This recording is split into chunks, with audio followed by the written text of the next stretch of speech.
નમસ્કાર વિદ્યાર્થી મિત્રો, બોલતા કહાની નીલકંઠ વિદ્યાપીઠ તળાજાની YouTube ચેનલમાં તમારું હાર્દિક સ્વાગત કરું છું. વિદ્યાર્થી મિત્રો, ધોરણ 11 સાયન્સ કેમિકલ બોન્ડિંગ એની અંદર આપણે આજે વાત કરવાની છે સ્ફટિક લેટિસ એટલે શું અને સ્ફટિક લેટિસ એન્થાલ્પી એટલે શું એના ઉપર આજે ચર્ચા કરવાની છે. લાસ્ટ લેક્ચરની અંદર વિદ્યાર્થી મિત્રો આપણે આયોનિક સંયોજનો છે એના પર વાત કરી હતી કે ભાઈ જ્યારે કોઈ ધન વીજભારિત આયન હોય, બરોબર છે, એ ઋણ વીજભારિત આયન સાથે પ્રબળ આકર્ષણ બળથી જોડાય તો આવા જે બંધ હોય એને આપણે કહેતા હતા આયોનિક બંધ અથવા તો વિદ્યુત સંયોજક બંધ. તો આ જે આયોનિક બંધ હોય જેમાં ધન આયન અને ઋણ આયન હાજર હોય તો આ ધન આયન અને ઋણ આયનની જ્યારે ત્રિપરિમાણીય ગોઠવણી થાય અને એમાં જે ક્રમશઃ ધન આયન અને ઋણ આયન ગોઠવાય અને જે રચના બનાવે એને આપણે સ્ફટિક લેટિસ કહીએ છીએ. સ્ફટિક લેટિસની વ્યાખ્યા જે છે બહુ સરળ છે અને આપણે જે છે આ રીતે વ્યાખ્યાયિત કરી શકીએ કે ભાઈ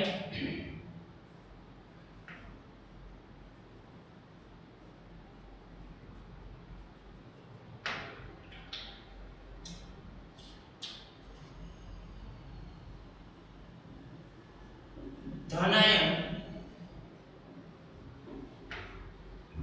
અને ઋણ આયન ની ત્રિપરિમાણમાં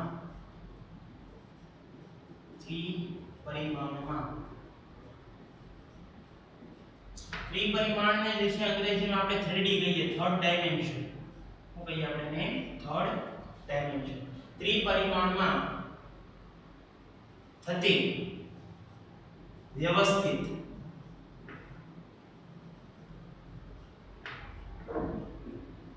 ગોઠવણી થી બનતી રચના સ્ફટિક લેટિસ કહે છે. બરાબર છે. આપણે એની રચનાની વાત કરીએ તો વિદ્યાર્થી મિત્રો આપણે જે છે એ એક સમઘનની કલ્પના કરવાની છે. કોની કલ્પના કરવાની છે? સમઘન.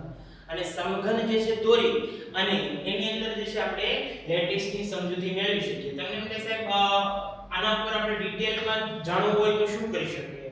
તો ડિટેલમાં આનો જે અભ્યાસ છે એ તમારે ધોરણ 12 સાયન્સની અંદર ઘન અવસ્થા નામના ચેપ્ટરની અંદર આવશે. આપણે અહીંયા માત્ર માહિતી પૂરતું જ ભણવાનું છે કારણ કે વધારે જે છે આપણે આનો અહીંયા ઉલ્લેખ આવશે નહીં. તો આપણે અહીંયા જે છે આજે આપણે NaCl સ્ફટિક છે એની રચના જે છે સમજશું. એક્ઝામ્પલ તરીકે NaCl નો સ્ફટિક.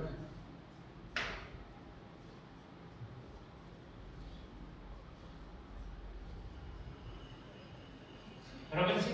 અહીંયા હું જે છે એની આકૃતિ દોરું છું વિદ્યાર્થી મિત્રો. એની અંદર જે છે આપણે સમઘન લેશું.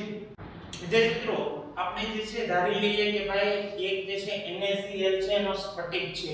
સ્ફટિકનો અર્થ એવો થાય કે એનો નાનામાં નાનો ટુકડો, બરોબર, એને આપણે સ્ફટિક કહીએ. તો આ NaCl નો સ્ફટિક છે તો એની અંદર જે છે ધન આયન અને ઋણ આયનની ગોઠવણી કઈ રીતે હોય તો અહીંયા યાદ રાખવાનું તમારે જ્યારે પણ NaCl નો સ્ફટિક દોરવો હોય ત્યારે જે છે એ તમારે એક સમઘન દોરી નાખવો અને સમઘન છે એના 4 સમાન ભાગ પાડી દેવાના. એટલે એક ધારો કે આ ઋણ છે, ઋણના 4 તમે ટુકડા કરી નાખો, બરોબર, જે 4 નાના નાના ચોસલા મળે તો એ એક પ્રકાર છે એ સ્ફટિક કહેવાશે. બરોબર. તો અહીંયા જે ખૂણાઓ હોય ને ત્યાં ઋણ આયન બેસે. કોણ બેસે? ઋણ આયન.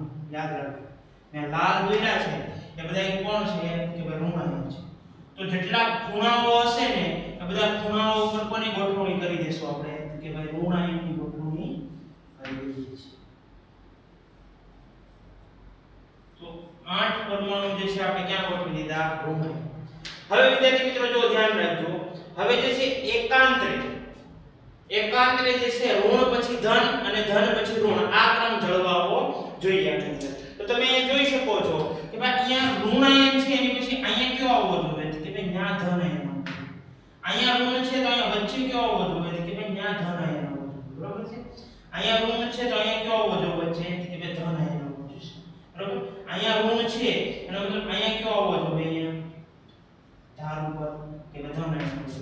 અહીંયા ઋણ છે એનો મતલબ અહીંયા કયો આવવો જોઈએ કે અહીંયા ધન આવવો જોઈએ ઋણ છે એટલે અહીંયા કયો આવવો જોઈએ ધન અહીંયા પછી તમે ઋણ જોશો ક્રમ જળવાઈ ગયો હવે આના પછી આપણે આગળ જોઈએ તો અહીંયા જોઈ લો અહીંયા કયો આવશે ધન અહીંયા આવશે બરાબર ને અહીંયા કયો આવશે ધન અહીંયા આવશે ઋણ પછી ધન બરાબર તો તમે અહીંયા જે છે જોઈ શકો છો વિદ્યાર્થી મિત્રો કે ઋણ પછી ધનનો ક્રમ જે છે જળવાય છે બરાબર છે હવે અહીંયા તમારે વિદ્યાર્થી મિત્રો પછી જે છે ધન પછી ઋણ આવી રીતે એનો ક્રમ જે છે આપતો રહેવાનો રહેશે બરાબર છે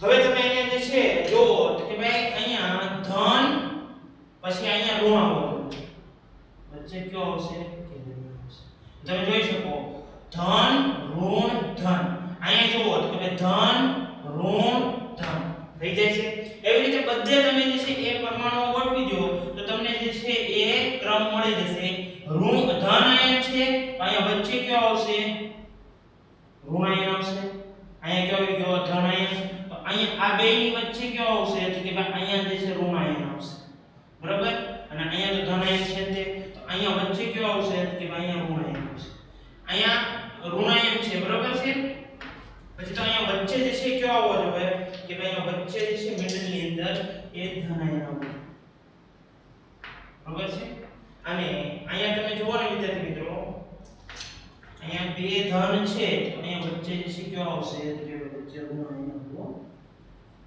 જોઈએ બરાબર છે તો આ રીતે જે છે ની રચના થશે બરાબર વચ્ચે જે છે એકાદા પરમાણુ રહી ગયા હોય તો તમે તમારી રીતે વ્યવસ્થિત જે છે જોઈ લેજો બરાબર છે ટૂંકમાં આ જે છે એ NaCl ના સ્ફટિક છે એની એક રચના દર્શાવેલી છે ત્રિપરિમાણીય તમને કહેશે આ યાદ રાખવાનું ગોખવાનું નહીં આ યાદ રાખવાની જરૂર નથી NaCl નો સ્ફટિક છે એ માત્ર તમને ખાલી જાણકારી પૂરતો અહીંયા આપેલું છે ખરેખર તમારે જે છે આના પરથી અમુક માહિતીઓ તારવવાની હોય માહિતીઓ કઈ તારવવાની હોય એક તો જે છે કે ભાઈ આમાં ધન આયન અને ઋણ આયન જે છે એ એકદમ નજીક ગોઠવાયેલા હોય ઉપરાંત એની જે ગોઠવણી હોય એ ત્રિપરિમાણમાં વ્યવસ્થિત હોય વ્યવસ્થિતનો અર્થ શું થાય કે ભાઈ એ ધન આયન પછી ઋણ આયન અને ઋણ આયન પછી ધન આયનની ગોઠવણી હોય છે તો આ જે છે એની સમજૂતી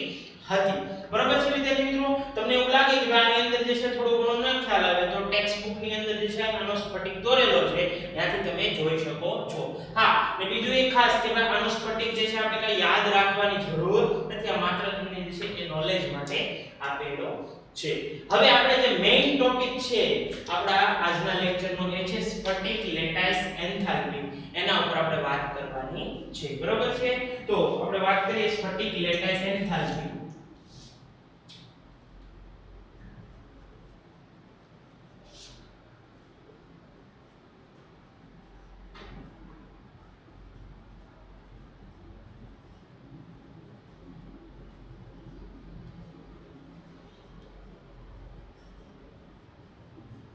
બરાબર વિદ્યાર્થી મિત્રો સ્ફટિક લેટાઇસ એન્થાલ્પી એટલે શું તો કે ભાઈ ટૂંકમાં તમને કહું ને ટૂંકમાં કોઈ પણ સ્ફટિકને બનાવવા સ્ફટિક એટલે શું તો કે ભાઈ આયનનો નાનામાં નાનો ભાગ બરાબર એને સ્ફટિક કહીએ કોઈ પણ સ્ફટિકની રચના માટે જે કાંઈ ઊર્જાનો ફેરફાર થાય એને જે છે સ્ફટિક લેટાઇસ એન્થાલ્પી કહેવાય છે તો અહીંયા પહેલા હું તમને જે સમજૂતી આપું પછી એની વ્યાખ્યા આપું ધારો કે વિદ્યાર્થી મિત્રો આપણી પાસે જે છે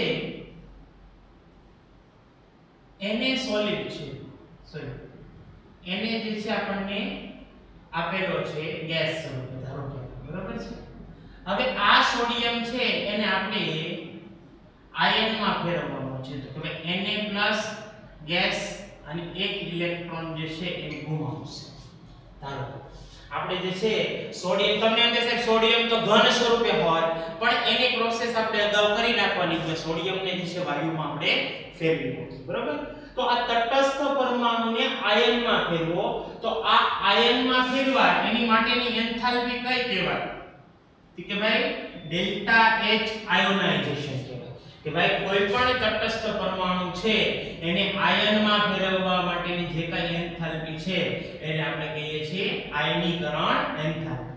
હવે આપણે એની સામે જે છે ક્લોરીન લઈએ, ક્લોરીન ગેસ સ્વરૂપે, બરોબર, અને એની અંદર એક ઇલેક્ટ્રોન દાખલ કરીએ. ઇલેક્ટ્રોન દાખલ કરીએ એટલે ક્લોરીન માઈનસ ગેસ સ્વરૂપે મળશે, બરોબર છે. અહીંયા આપણે ઇલેક્ટ્રોન દાખલ કર્યો, ક્લોરીને જે છે એને પ્રાપ્ત કર્યો એટલે આપણે એને ઇલેક્ટ્રોન પ્રાપ્તિ એન્થાલ્પી કહીએ છીએ, ડેલ્ટા H Eg, બરોબર છે. તો આ બે પ્રક્રિયા થયા બાદ એ બે પ્રક્રિયાનો સરવાળો કરો, બરોબર છે. એનો મતલબ એમ કે તમે આ સોડિયમ પ્લસ ગેસ અને ક્લોરીન ગેસ જે છે બેને ભેગા કરો, બરોબર છે.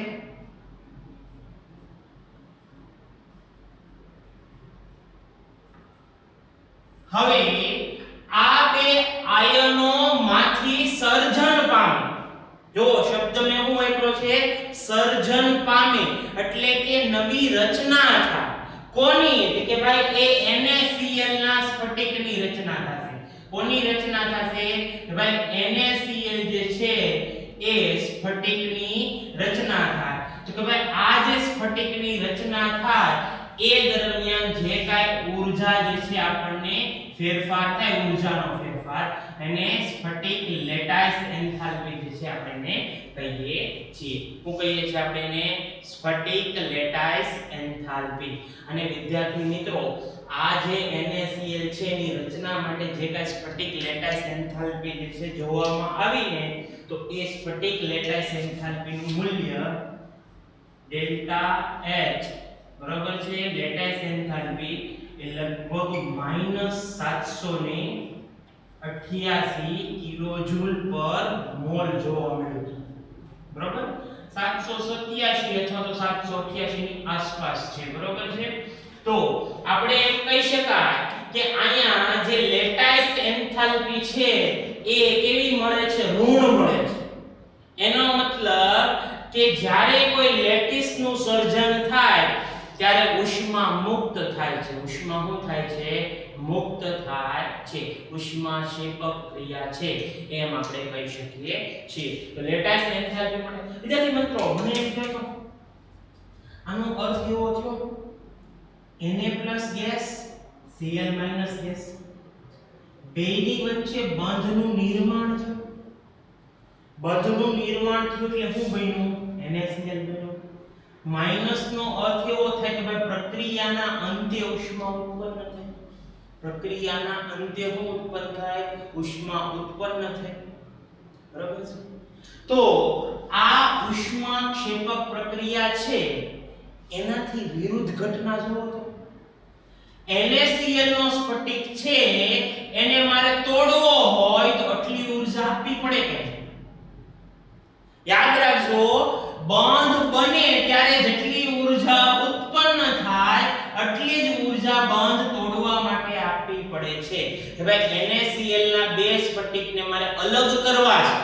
પહેલા ભેગા કર્યા તો એને આપણે શું કીધું હતું ભાઈ? બંધનું નિર્માણ. હવે આપણે NaCl ના બે સ્ફટિકને અથવા તો બે જે છે આયનોને આપણે અલગ કર્યા તો એને કહીશું આપણે બંધ તૂટવાની ઘટના. તો બંધ નિર્માણની ઘટના ઉષ્માક્ષેપક હોય તો બંધ તૂટવાની ઘટના ઉષ્મા શોષક થશે. તો એનો મતલબ એમ થાય 788 કિલોજૂલ પર મોલ ઊર્જા જે છે આ બે ભેગા થાય ત્યારે એ ઉત્પન્ન થાય. NaCl ને તોડી અને આ બેને છૂટા કરવા હોય તો આટલી ઊર્જા આપવી પડે. તો આ આટલી ઊર્જા જે છે આ NaCl સ્ફટિકની લેટાઇસ એન્થાલ્પી કહેવાય છે. તો વ્યાખ્યા કંઈક એવી થાય. વ્યાખ્યા બે સંદર્ભમાં કરી શકો. હું બે સંદર્ભમાં લખું છું અહીંયા કે ભાઈ જ્યારે વાયુમય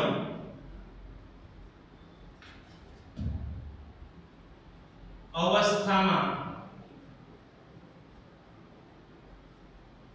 રહેલા આયનોની જોડીને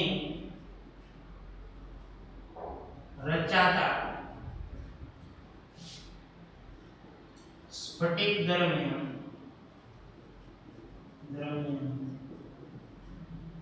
ઉત્પન્ન થતી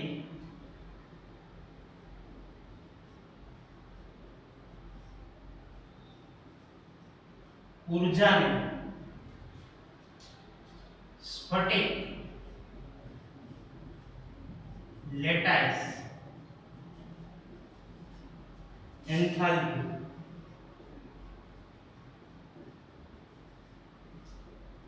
કહે છે, બરાબર છે।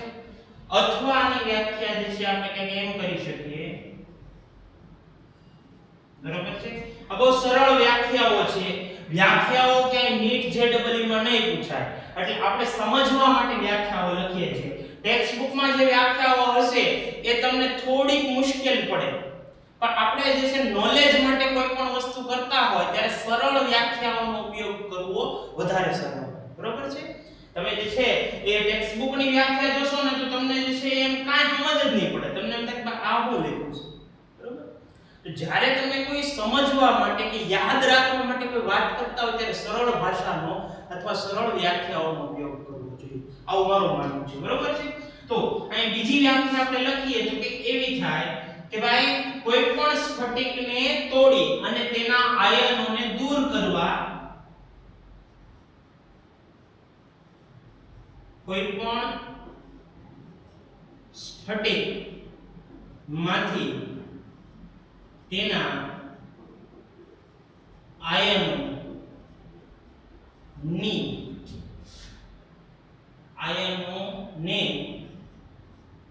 દૂર કરવા જરૂરી ઊર્જાને સ્ફટિક લેટાઇસ એન્થાલ્પી કહે છે।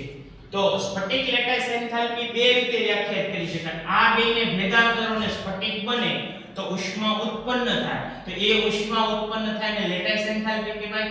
અથવા તો આ એક સ્ફટિક બનેલો છે એને તોડો એટલે બે આયનો છૂટા થઈ જાય, તો છૂટા થઈ જાય તો એ દરમિયાન જે કઈ ઊર્જા આપવી પડે એને કહેવાય છે સ્ફટિક લેટાઇસ એન્થાલ્પી, બરાબર છે। તો બે રીતે જે છે એની વ્યાખ્યા થઈ શકે છે।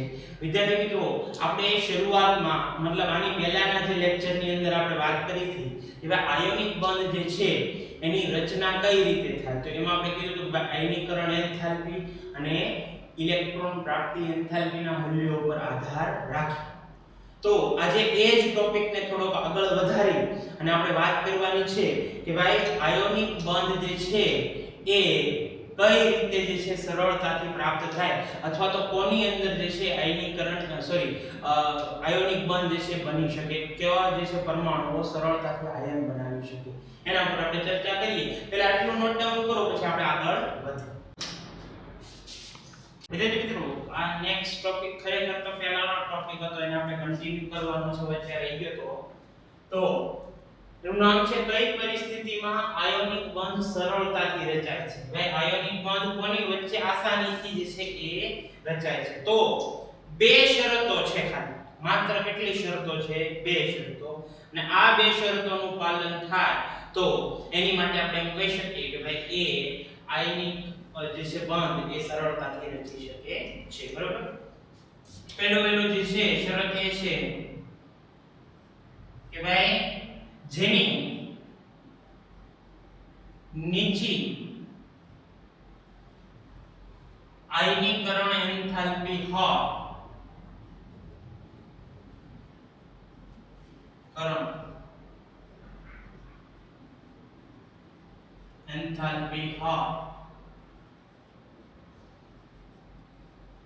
તે તત્વો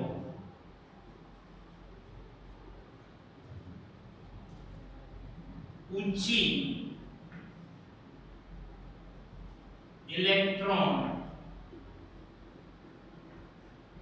પ્રાપ્તિ ધરાવતા તત્વો સાથે સરળતાથી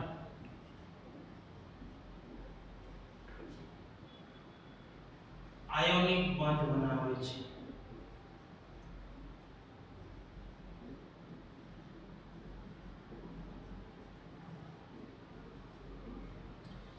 આનાથી બીજો નિયમ જે છે વિરુદ્ધ કરી શકો તમે ખાલી, તો આપણે એ લખતા નથી, પરંતુ એ શું થઈ જાય કે ભાઈ જેની ઊંચી આયનીકરણ એન્થાલ્પી હોય તે નીચી ઇલેક્ટ્રોન પ્રાપ્તિ એન્થાલ્પી ધરાવતા તત્વો સાથે સરળતાથી આયોનિક બંધ બનાવે છે. બરાબર છે વિદ્યાર્થી મિત્રો? અહીંયા જો સમજવાની વાત છે અહીંયા. બરાબર છે? હું તમને એમ કહું, નીચી આયનીકરણ એન્થાલ્પી એનો અર્થ શું છે? એનો મતલબ શું છે? તો એનો મતલબ એમ થાય કે ભાઈ કોઈ પણ પરમાણુ છે એને ઇલેક્ટ્રોન ગુમાવવા માટે વધારે ઊર્જા આપવી પડતી નથી. બરોબર છે? તો અહીંયા હું તમને એમ કહું કે ભાઈ ધારો કે આપણી પાસે ત્રણ જે છે એ આયનો છે. એક છે સોડિયમ છે, બરાબર છે, એક જે છે મેગ્નેશિયમ છે, એક છે એલ્યુમિનિયમ છે. બરાબર છે?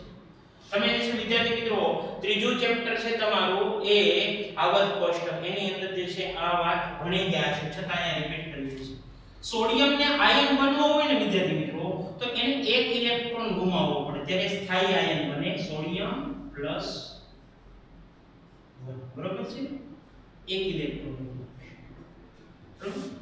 મેગ્નેશિયમ છે, મેગ્નેશિયમ એને ઇલેક્ટ્રોન ગુમાવવો હશે તો થાશે શું મત કે ભાઈ એને બે ઇલેક્ટ્રોન ગુમાવવો પડશે ત્યારે એ આયન જે છે એ બનશે. કેટલા?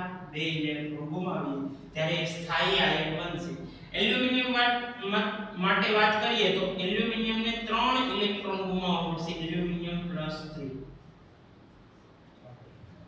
એનો મતલબ વિદ્યાર્થી મિત્રો મને તમે કહો કે અહીંયા સરળતાથી ઇલેક્ટ્રોન કોણ ગુમાવશે? તો આપણે એમ કહી શકીએ કે ભાઈ સોડિયમ છે એ એક જ ઇલેક્ટ્રોન ગુમાવવો પડે.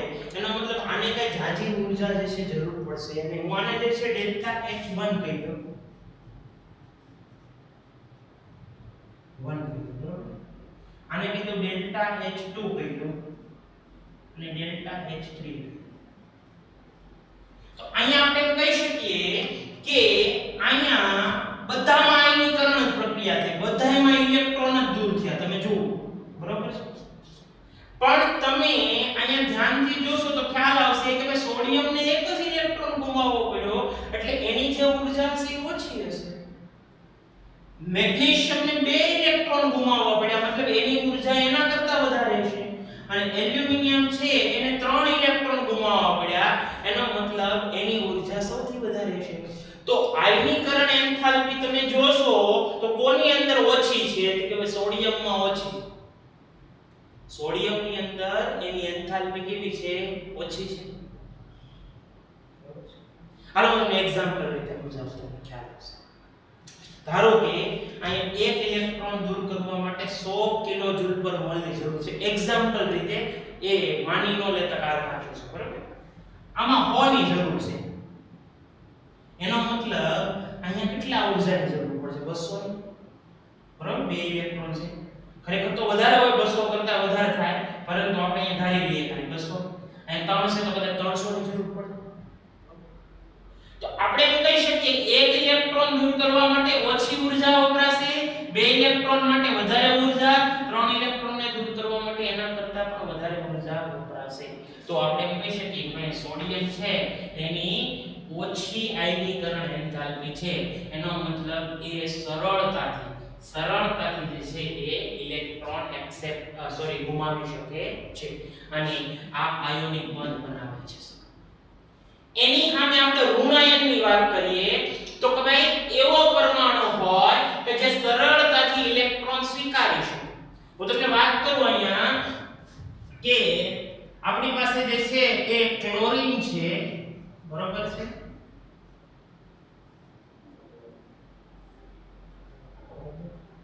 સલ્ફર છે, તો આની અંદર જોશું કે ક્લોરીન છે ને એને આયન બનવો છે સરળતાથી. બરોબર છે? ઋણાયન. તો એને એક જ ઇલેક્ટ્રોન સ્વીકારવો પડશે અને એ આસાનીથી છે ઋણાયન બનશે.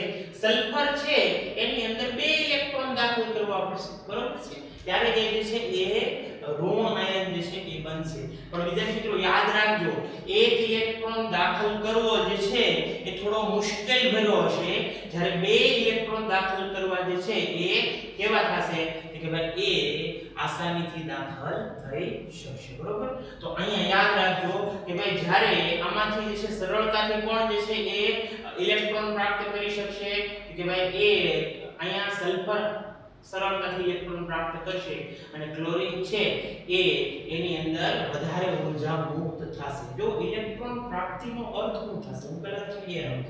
આ તો સમજાય. સોડિયમ હતો એમાંથી એક ઇલેક્ટ્રોનને બહાર કર્યો અને જે કઈ ઊર્જા આપી, અહીંયા નથી ઊંધો કોન્સેપ્ટ છે. અહીંયા શું છે કે ભાઈ પરમાણુ છે એમાં ઇલેક્ટ્રોન દાખલ કરવાનો છે અને દાખલ કરશો એટલે એમાંથી ઊર્જા ઉત્પન્ન થશે. તો યાદ રાખજો ક્લોરીન છે એ એના એક ઇલેક્ટ્રોનને દાખલ કરો તો ઊંચી ઊર્જા ઉત્પન્ન કરશે. કોની સરખામણીમાં કે આની સરખામણીમાં, સલ્ફરની સરખામણીમાં. બરોબર છે? સલ્ફરની અંદર જે છે તમે બે ઇલેક્ટ્રોનને દાખલ કરશો તો આને જેટલી ઊર્જા ઉત્પન્ન કરી એટલી ઊર્જા જે છે સલ્ફર ઉત્પન્ન કરશે નહીં. તો આપણે એમ કહી શકીએ કે ભાઈ ઊંચી ઇલેક્ટ્રોન પ્રાપ્તિ એન્થાલ્પી કોની છે કે ભાઈ ક્લોરીનની ઊંચી ઇલેક્ટ્રોન પ્રાપ્તિ એન્થાલ્પી જોવા મળે છે. તો અહીંયા સોડિયમ અને ક્લોરીન જે છે એ આસાનીથી આયોનિક બંધની રચના કરી શકે છે. હજી તમારે આને ડિટેલથી સમજવો હોય તો આગળ એક ફઝાનનો નિયમ આવશે જે આયોનિક બંધની આમ કહેવાય ને કે ભાઈ એક વાતો ઉપર જે છે ધ્યાન આપશે કે નાના જે છે એ મુદ્દાઓને એની અંદર આવરી લેશે. તો ટૂંકમાં તમારે યાદ રાખવાનું છે નીચી આયનીકરણ એન્થાલ્પી હોય એ ઊંચી ઊંચી ઇલેક્ટ્રોન પ્રાપ્તિ એન્થાલ્પી હોય એની હારે આસાનીથી બંધ બનાવે છે આયોનિક બંધની રચના. તો આ જે આયોનિક બંધની વાત અહીંયા કમ્પ્લીટ થાય છે. વિદ્યાર્થી મિત્રો આ લેક્ચરની અંદર આપણે અહીંયા સુધી રાખશું. Thank you.